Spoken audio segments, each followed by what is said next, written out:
Level design is hard and quite time consuming. It's a long process of throwing things at the wall and seeing what sticks. Then you take what seems to stick and then systematically test and polish that until it works as intended. Therefore, in general, I think it's one of the hardest parts of games development, at least for me. As a games developer, level design is probably my weaker skill. My passion and core skill set heavily lies in conceptualizing and developing game mechanics and creating game loops around those mechanics. In essence, I love working on gameplay, which I think is fair because games need to have something fun or at least interesting for the player to actually play. And hopefully that game loop is fun and long enough that the player doesn't quit or beat the game within 2 hours and then refunds it on Steam. I think I'm self-aware enough to realize that looking back at my previous projects, I tend to have quite tight game mechanics. However, level design is pretty simple and some may even say basic.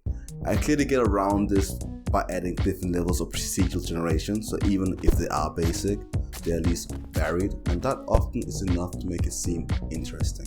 It is not enough to keep Skate King interesting. Skate King's replayability comes from the mastering of the core mechanics and level layout, and even though I think the core gameplay is quite fun, we need a place for that gameplay to actually happen. So to bring it all back to the beginning, level design is very hard and even more time consuming, but it's the most important thing to get right in order to make Skate King fun.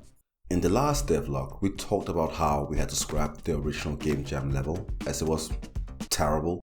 But since that video, we have basically also had to rework the entirety of the new level that's meant to be better than that Game Jam attempt. When trying to think of how we should rework the level, I try to stick to about 4 main design pillars. The level should flow in a way that feels good and is intuitive between point A and B. After that, we have that the level needed to be hard but fair. It should basically be immediately obvious to the player why they failed this part. Thirdly, we know that speed is king and there isn't technically a speed limit, so the players shouldn't be punished for going too fast. And finally, we want the players to have some sort of mastery of the level. The more advanced the player is, the more ways and options they should have to get through the level. The old level did try to follow these pillars, but it didn't work, mostly due to it being too small, because as mentioned earlier, speed is king and the player can go very fast. So it became hard to introduce new mechanics, as some players went so fast they more or less skip the mechanics introduction, and the level is segmented into different areas. So each segment felt quite insignificant if you move so fast that you just pass the whole area in less than 10 seconds.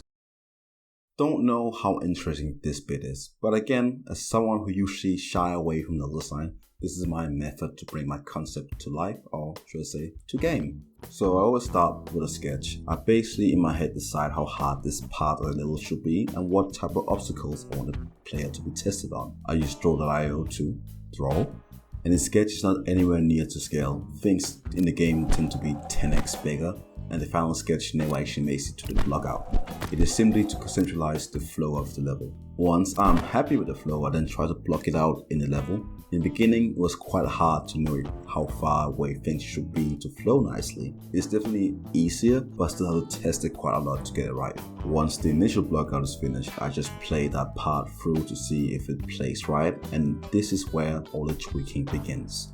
One thing may be 0.5 units too much to the right if the player is approaching at one speed, or too easy if the player approaches at another speed.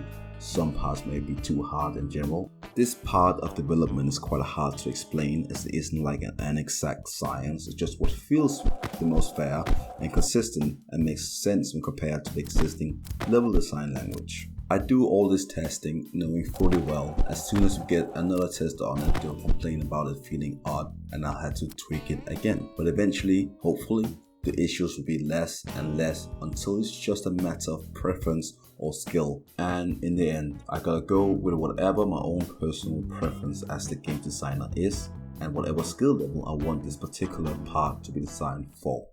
With the level design more or less done, without a doubt it's going to change again. I can now focus on art, audio, music, and the remaining polish, which I really hope is just going to bring the whole game experience together from a visual and UX standpoint. I hope by the next devlog, the game will have gone through a nice little glow up, almost like you knew it back in middle school.